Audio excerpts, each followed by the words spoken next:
ہمارے ہاں آج کل یعنی ہمارے اس زمانے میں جتنا دین سکھایا جاتا ہے، میرے خیال 14 صدیوں میں نہیں سکھایا جاتا ہوگا. صحیح. یعنی ہمارے یہاں 15 چینل جو ہے نا بیٹھے ہوتے ہیں، 15 چینلز مسائل سکھا رہے ہوتے ہیں نا، دین سکھا رہے ہوتے ہیں. لیکن اس کے باوجود لوگوں کے اندر دین نہ اترنے کی وجہ کیا ہے؟ اس کی سب سے بڑی وجہ یہ ہوتی ہے کہ سکھانے والوں کی اکثریت بے عمل ہے. یعنی ایک گانے والا، ایک ڈانس کرنے والا، ایک ناچنے والا، وہ ہمیں قرآن پاک کی تفسیر سمجھا رہا ہے، وہ ہمیں حدیث مبارک سمجھا رہا ہے، وہ ہمیں شرعی مسائل سکھا رہا ہے، وہ ہمیں جناب دین کی فلسفی بتا رہا ہے، وہ ہمیں دین کے اونچے اونچے مسائل بیان کر رہا ہے. عید کا دن آتا ہے وہ بھنگڑا ڈال رہا ہے، وہ ڈانس کر رہا ہے، وہ ناچ گانا کر رہا ہے، وہ جناب وہ عورتوں کو لے کے بیٹھا ہوا ہے، وہ جناب بے حیائی کا مخلوط پروگرام کر کے بیٹھا ہوا. یا ایون کہ خود رمضان المبارک کے اندر جو دین سکھانے والے ہیں وہ بد نگاہی کے جملہ مواقع فراہم کر کے دین سکھا رہے ہوتے ہیں. اب ایک آدمی دین سکھا رہا ہے، قرآن سکھا رہا ہے، اب قرآن سکھاتے ہوئے جو قرآن وہ سکھا رہا ہے ایک مخلوط ماحول کے اندر، ایک مردوں کے، عورتوں کے، لڑکوں کے، لڑکیوں کے، ساز کے، گانے کے، باجے کے، بے حیائی کے جس ماحول کے اندر ایک آدمی دین ہمیں سکھا رہا ہے،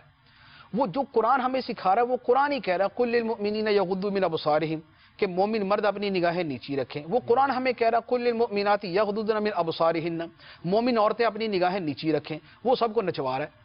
وہ سب سے جناب تالیاں بجوا رہا ہے، وہ سب کے ساتھ جناب ڈسکو کر رہا ہے وہاں پر، وہ سب کو جناب آپس کے اندر مخلوط کر رہا ہے، وہ سب سے تالیاں بجوا رہا ہے، وہ سب سے پوری بے حیائی کروا رہا ہے اور اس کے ساتھ ہمیں دین سکھا رہا ہے. تو جب اتنی بے عملی اور اتنی بد عملی کے ساتھ دین سکھایا جائے گا، اچھا پھر اسی رمضان کے اندر بھی گانے چل رہے ہیں اور رمضان گزرا تو اب یہی صاحب جو ہے نا یہ سٹیج کے اوپر کھڑے ہوئے کہ ڈانس کر رہے ہیں، یہ گانا گا رہے ہیں اور اس دن جو ہے نا یہ سارے کے سارے جو حدود و قیود توڑ سکتے ہیں یہ اس دن توڑنے کے اوپر لگے ہوتے ہیں. صحیح. تو جب سکھانے والے بے عمل ہیں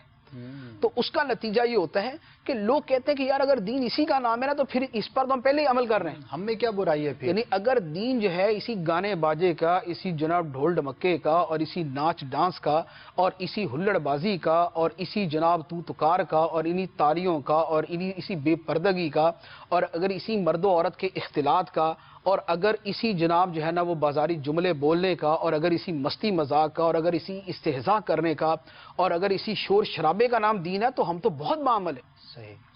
تو چونکہ جیسا الٹا دین وہ سیکھتے ہیں تو وہ چونکہ پہلے ہی اس پہ عمل کر رہے ہیں، وہ کہتے ہیں ٹھیک ہے اس کے اوپر تو ہم پہلے بھی چل ہی رہے تھے. نہ اس کے اندر کبھی نماز بیان کی جائے گی، نہ اس کے اندر کبھی ان کو جو ہے تلاوت کا کہا جائے گا، نہ اس کے اندر ان کو کبھی جو ہے وہ ذکر اللہ کا کہا جائے گا. تو پھر جب ایسا عجیب و غریب ایک نیا ہی دین سیکھتے ہیں تو پھر اسی کے اوپر وہ آگے جا کے عمل کر رہے ہوتے ہیں. تو لہذا مسئلہ سیکھنے کے اندر یہ بھی دیکھ لیا جائے کہ جس بھائی صاحب سے مسئلہ سیکھ رہے ہیں وہ خود بھی باعمل ہے یا نہیں. یہ تو نہیں ہے کہ ایک طرف وہ جناب ڈانس کے کنسرٹ کر رہا ہے اور دوسرے دن آ کے ہمیں وہ بیٹھ کے مسائل جو ہے نا وہ سکھا رہا ہے، پھر اوپر سے وہ پورا عالم بھی نہیں ہے، پورے عالم نہ ہونے کے ساتھ وہ مسائل بیان کر رہا ہے. تو یہ جب ساری چیزیں جمع ہو جاتی ہیں تو اس طرح کے پھر 15 نہیں یا 1500 چینل بھی دین سکھانا شروع کر دیں اس کا کوئی اثر نہیں ہوگا.